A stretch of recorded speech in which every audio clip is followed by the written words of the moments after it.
seu N é baixo, por que... Para aquele nosso exemplo dos colêmbolas. Então, mantive o fato e mantive a pergunta. Então, descrevi aí os machinhos, os indivíduos se empurrando com tamanhos diferentes, se empurrando e encostando nas cabeças. E a pergunta, o que pode ser esse tipo de interação? Para quem lê um pouquinho de seleção sexual, tem uma série de mecanismos que explicam como machos podem adotar comportamentos diferentes para mostrar a sua qualidade ou para dar pistas da sua qualidade reprodutiva para as fêmeas. Então, a partir de processos ou de mecanismos evolutivos dentro da teoria de seleção sexual, eu consigo falar uma coisa assim, ó, que o comportamento de encostar a cabeça e empurrar recorrentemente pode ser um comportamento de coxo do macho para sinalizar sua qualidade como parceiro sexual para a fêmea. Tudo bem? Está mais desenvolvido do que simplesmente dizer que é um comportamento de corte. Entende? Porque agora entrou esse mecanismo de sinalizar a qualidade como parceiro sexual para a fêmea. Isso tudo vem de mecanismos que já são discutidos e descritos dentro da teoria de seleção sexual. Por isso ela me ajuda a elaborar a minha hipótese. Só que tem um pressuposto nesse negócio aqui. Quando eu digo isso, eu estou presumindo que existe um macho e existe uma fêmea, tudo bem? Então, um componente importante das hipóteses é que quase toda hipótese ela traz um pressuposto. É muito difícil a gente fazer uma hipótese que não tem. E aí é importante que vocês trabalhem com pressupostos que sejam mais sólidos, pressupostos que sejam mais difíceis de serem refutados. Porque imagina que aquilo ali não fosse macho e fêmea, fossem duas fêmeas de tamanhos diferentes. Não daria mais para eu manter essa hipótese. Então, o ideal seria parar para identificar o sexo, confirmar que é macho e fêmea e então fazer essa hipótese. Tudo bem? Trabalhar com um pressuposto que é muito frágil, isso fragiliza toda a hipótese, todo o trabalho que vai seguir dali por diante. Eu também, uma outra opção, que essa talvez a gente não use tanto na disciplina, é que é possível começar um trabalho usando o resultado de outros trabalhos como fato. Então, um exemplo que a gente treinou até agora, a gente viu um vídeo que seria simulando a gente andando na matinha e vendo os indivíduos interagindo. Mas nem sempre a gente vai ter isso na mão. A gente vai estar lendo uma série de trabalhos sobre um tema, e esses trabalhos vão trazer resultados que às vezes a gente fica encucado com aquele resultado. A gente quer começar então um trabalho a partir daquele resultado. Não tem mal nenhum. Mas lembra, gente, um trabalho ele tem a seção de resultado e a seção de discussão. Presta atenção nessa hora no resultado, tá? Porque a discussão ela é uma interpretação do resultado. E aqui eu vou dar um exemplo. Não, desculpa. Imagina, por exemplo, que vocês tinham um primeiro trabalho numa área, chegou a uma primeira conclusão. Aí no segundo trabalho, ele usou esse trabalho 1 para chegar a uma conclusão 2, com novos dados. Aí um terceiro trabalho coletou novos dados a partir de um fato descrito no trabalho 2 e chegou a uma conclusão 3. Tudo bem? Então isso é quando a gente começa então um trabalho usando o resultado de outro trabalho como fato. Aí aqui eu vou dar um exemplo, por exemplo, tô ótima, o horário, desculpa, do meu doutorado, tá bom? Então, na década de 60, 70, começou a ser produzida uma série de trabalhos que mostravam que machos, principalmente de borboleta, eles brigavam por território de acasalamento. É isso mesmo, esse bicho todo mundo acha que não faz nada, que é um machinho voando atrás da fêmea. Normalmente é um macho perseguindo o outro, uma briga sanguinolenta. Mentira, não tem sangue, mas enfim, dá mais emoção. Então ele mostrou que machos brigavam por território de acasalamento. São regiões de uso exclusivo, que esses machos expulsam outros machos e assim mesmo vão lá para copular. Aí, quase que 20 anos depois, na realidade mais de 20, teve um outro trabalho que mostrou que machos que tinham uma maior quantidade de gordura corporal, eles venciam as brigas. Então, são brigas que são executadas durante o voo, elas têm muito pouco contato físico. Então, é basicamente uma briga que é decidida com base em quem aguenta voar por mais tempo. Tá bom? Então, a gordura seria o motor disso. Ou melhor, isso foi uma sugestão nesse trabalho de que a gordura poderia ser o motor disso. E aí, teve um outro trabalho que mostrou que não tinha contato físico entre os machos. Então, a partir desses três, eu fui lá e eu fiz uma hipótese, então, de que as brigas eram determinadas pela capacidade de persistência, dado que não tinha contato físico e dado que quem ganhava tinha mais gordura do que quem perdia. Tudo bem? Então, essa hipótese, para chegar nela, eu precisei desses três trabalhos anteriores que me serviram de base.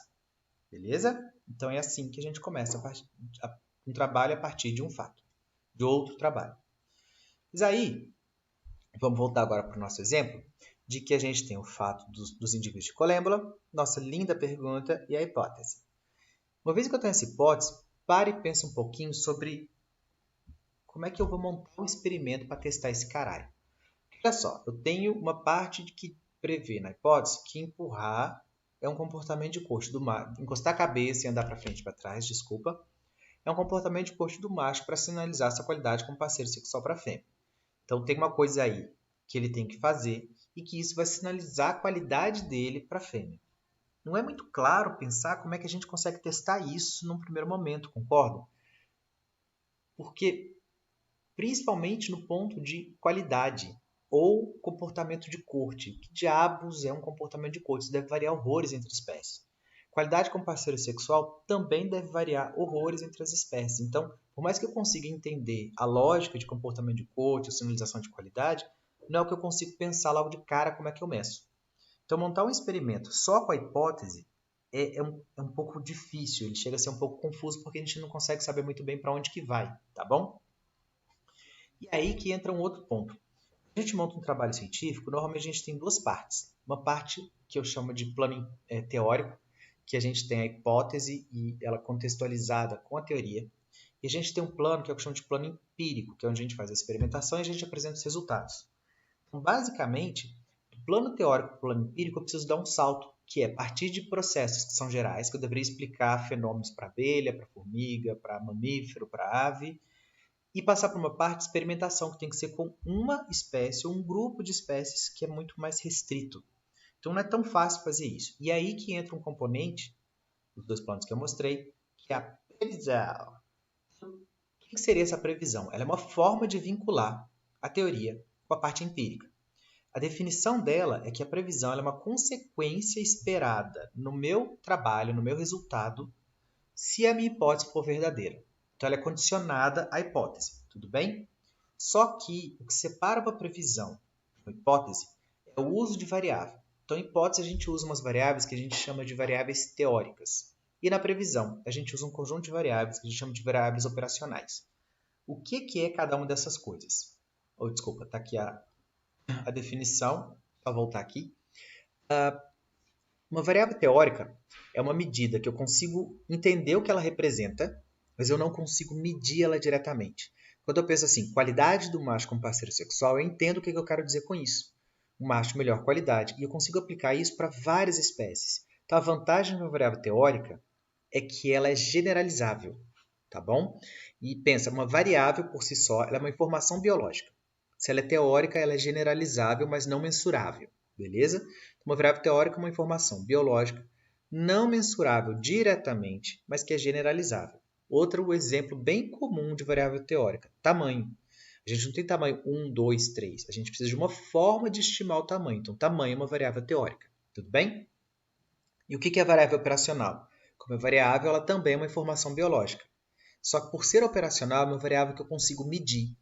Então, na hipótese, eu vou apresentar as variáveis teóricas, que são gerais, é bom porque encaixa bem com a teoria, que também é geral, mas que eu não consigo medir. E na previsão, eu vou mostrar como eu estimei aquela variável teórica.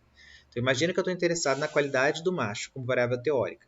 A minha variável operacional pode ser, por exemplo, a quantidade diária do corpo dele, a quantidade diária do corpo dele que é capaz de melanizar um corpo estranho, que é uma medida de resposta imune. Então, um macho que melaniza muito de um corpo estranho é um macho que tem uma qualidade alta. Eu posso pensar na massa de gordura que o macho tem. Machos mais gordinhos normalmente se alimentaram mais e por isso eles têm uma qualidade melhor. Entenderam? Então, quando eu pensar na variável operacional, é aquela coisa que eu de fato vou medir e que precisa estimar a variável teórica. Tá bom? Então, sempre tem que ter uma conexão entre essas duas coisas e o que distingue uma da outra, então, é o tipo de variável. Geral, não mensurável, teórica. Específica, mensurável, operacional. Beleza? Então, olha só. Então, como eu já falei, a previsão é uma consequência empírica esperada se a hipótese for verdadeira. Quando eu tenho uma hipótese, eu posso apresentar mais uma previsão. É até bom na realidade. Porque se eu tiver mais uma previsão, mais uma consequência de um resultado esperado se a hipótese for verdadeira, e eu consigo encontrar, por exemplo, as 3 previsões dão suporte para a hipótese, depois que eu faço o trabalho, é sinal de que eu tenho 3 linhas de evidências. Chora na minha frase, diferentes que dão suporte para a hipótese. É muito mais difícil que alguém não acredite que a sua hipótese é verdadeira. Da mesma forma, se no mínimo uma previsão for rejeitada, eu vou descartar a hipótese e eu posso pensar numa hipótese nova que pode inclusive ser parecida com a primeira, mas que vai diferir em algum processinho pequeno ali dentro. Tá bom? Uma coisa ultra mega importante. Por algum motivo, toda vez que eu dou essa aula, prefiro acreditar que a culpa não é minha, mas eu botei isso aqui. Quando eu falo, né, da diferença entre hipótese e previsão, eu friso muito que a diferença está no tipo de variável, teórico operacional. Mas é muito comum, quando eu recebo um trabalho, que a pessoa apresente uma hipótese, por exemplo, ela prevê que tem uma relação positiva entre duas variáveis, mas na previsão ela bota só uma relação, sem botar que seria positiva. Então a gente diz que a hipótese tem uma direção, né? Quando uma aumenta, uma variável aumenta, a outra aumenta. E na previsão, por algum motivo, a pessoa diz que só tem uma relação, ou seja, quando uma variável aumenta, a outra pode aumentar ou diminuir. Isso não é o que separa hipótese de previsão, tá bom? Por isso esse quadro amarelo gigante aí. A diferença entre hipótese e previsão não é a apresentação do tipo de relação entre elas, relação negativa ou positiva. O que diferencia uma hipótese da previsão é o uso de variáveis teóricas na hipótese e operacionais na previsão. Uma previsão ela sempre vai apresentar a mesma relação esperada entre duas variáveis quando comparada com as variáveis teóricas correspondentes na hipótese, tá bom? Eu fiz um exemplo aqui para ficar mais claro. Então, olha só. Imagina que eu tivesse, então, essa hipótese aqui. Existe uma relação entre a disponibilidade de grama e o tamanho populacional de uma espécie de herbívoro. Beleza? Aí o demônio vai lá e me apresenta uma previsão assim. Quanto maior Desculpa, tá errado isso aqui. Tudo bem, ainda tem um erro. Era para ter sido previsão embaixo. Mas percebam que na de baixo, a previsão agora está com uma direção. Quanto maior a biomassa de grama, maior o número de indivíduos de uma espécie de herbívoro. E a hipótese está sem uma direção. Tudo bem? Não pode. O correto aqui é, se a hipótese tem uma direção, então quanto maior a disponibilidade de grama, maior o tamanho populacional de uma espécie de herbívoro, a previsão vai ter a mesma direção.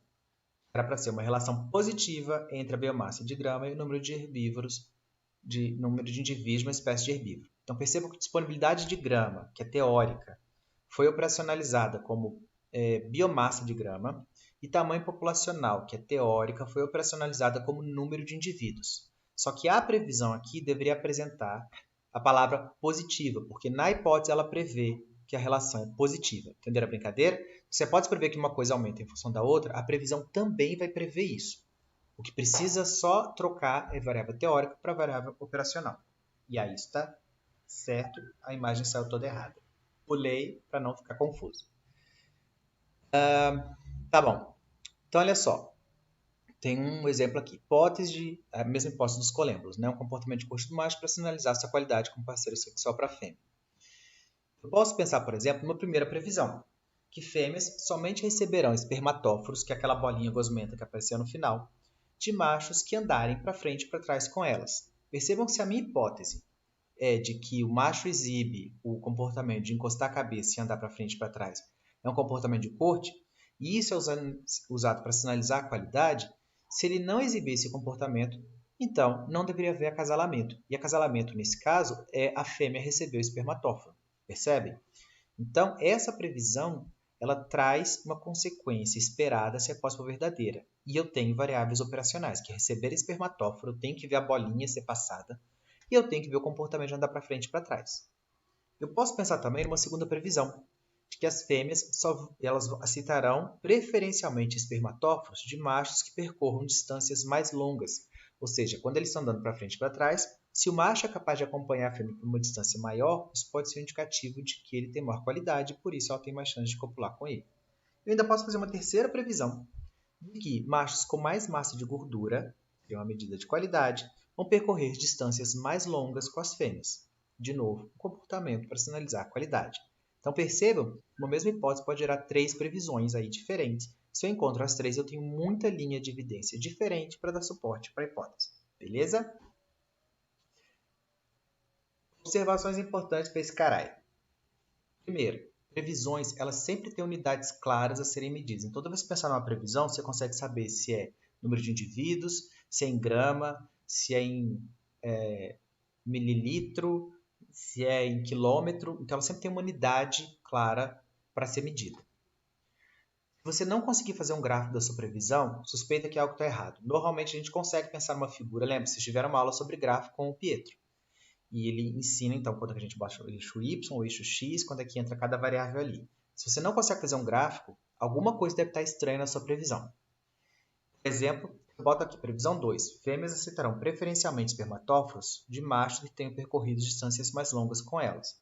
Essa previsão, ela mostra que aceitar ou não o espermatóforo, seria variável dependente, ela depende de macho ter percorrido uma distância mais longa ou mais curta. Então, se eu fizesse um gráfico disso, eu teria no eixo Y o aceite de espermatóforo, que é não embaixo ou sim em cima, seria 0 a 1, e no eixo X a distância em milímetros, que é a distância percorrida pelo macho.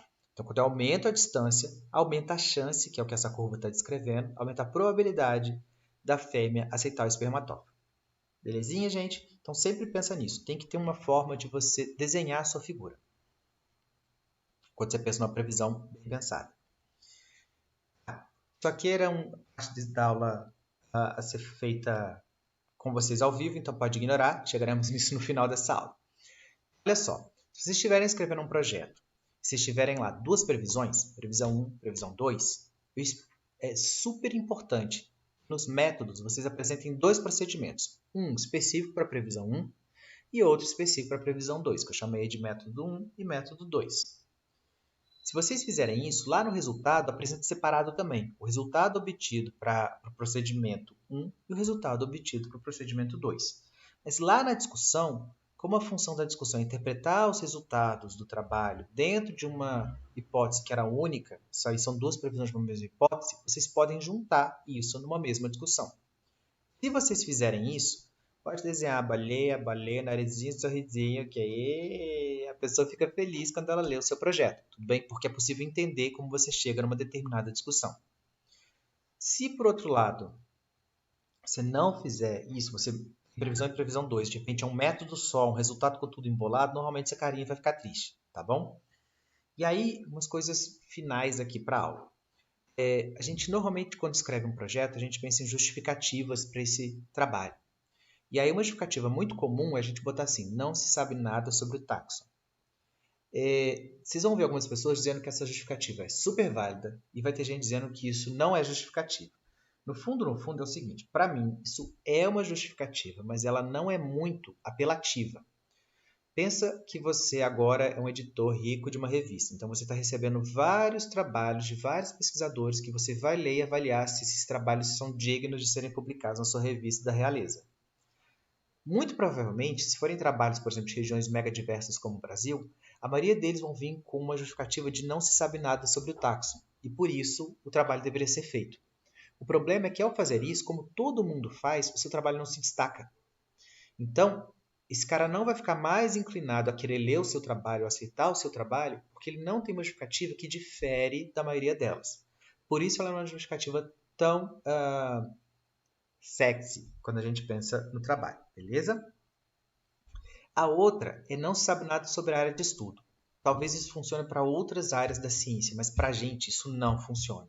Estudar um determinado, pensando em trabalhos científicos, pela curiosidade de uma determinada área é meio estranho. A gente está interessado em processo, não em regiões, tá bom? Meu orientador trabalha com isso, adoro, já cansei de ouvir esse negócio. Por que você trabalha com isso? Meu orientador trabalha muito bem, né? Bom que você sabe o que você está fazendo. E o bicho é bonitinho. Quando você falar que você trabalha com aquilo, que o bicho é bonitinho, fofofauna, você aproveita e já bota um coração, bota vários corações no i, se caíram errado na animação. Mas não funciona, tá, gente? Então, essas justificativas, normalmente, elas não são muito válidas em termos científicos. O que seria ideal? Por que eu tenho cuidado aqui? Cuidado com argumentos políticos. Isso vai depender muito da revista para onde você vai enviar o trabalho e do contexto político no qual ele se insere. Tudo bem? Lembra que política muda entre países. E cuidado com argumentos amorzinho. Você simplesmente dizer que quer trabalhar com aquilo porque aquilo deve ser preservado. De novo, isso não se encaixa como algo que seja muito que chame a atenção em termos de desenvolvimento científico, tudo bem? Apesar de ter um valor em outras situações. Então, lembre, isso vai depender do público e válido somente se o trabalho tiver uma aplicação direta. Justificativas válidas. Normalmente são essas duas. Existe uma questão científica a ser resolvida. Então, você está lá falando do seu trabalho, normalmente tem alguma coisa que não é bem compreendida sobre um processo, e você está propondo uma hipótese que visa preencher aquela lacuna e gerar um avanço. Isso é uma super justificativa, é bem legal. Ou, quando você tem um trabalho mais aplicado, e a função do seu trabalho é transformar um conhecimento numa tecnologia. Então, a gente está falando agora aqui, se fosse em ecologia aplicada, que também funciona como justificativa. Essas duas são mais bem aceitas, tendem a chamar mais a atenção de quem está lendo. Tá bom? Pessoas, então só uma última introdução demoníaca nesse finalzinho do vídeo, é que muita gente costuma me perguntar referências para quem tem mais interesse em redação científica, em aprender melhor isso. Então, eu só inseri esse slide agora, acoplado aí no finalzinho do vídeo, que tem essas 3 referências que eu gosto bastante. Tem um livro que chama Princípios de Ecologia Estatística, um livro de análise de dados, do Gotelli. Mas os capítulos 4 e 6 vão ser bem bacanas porque discutem várias dessas coisas que eu mostrei para vocês e vários livros de um pesquisador brasileiro chamado Gilson Volpato. 2 que eu gosto muito, esse de 2007, chama Bases Teóricas para a Redação Científica, e esse de 2017, na verdade eu li a primeira edição, mas essa é a segunda, bem parecido, que é o Método Lógico para a Redação Científica. Na verdade tem vários vídeos dele, tem cursos dele no YouTube que vocês conseguem acompanhar, então recomendo bastante para quem tiver mais interesse aí nisso, tá bom? Isso não é uma leitura obrigatória para a disciplina, é só para quem tiver mais interesse mesmo em se aprofundar, tá bom? Então vamos agora para o nosso último videozinho. Beijão!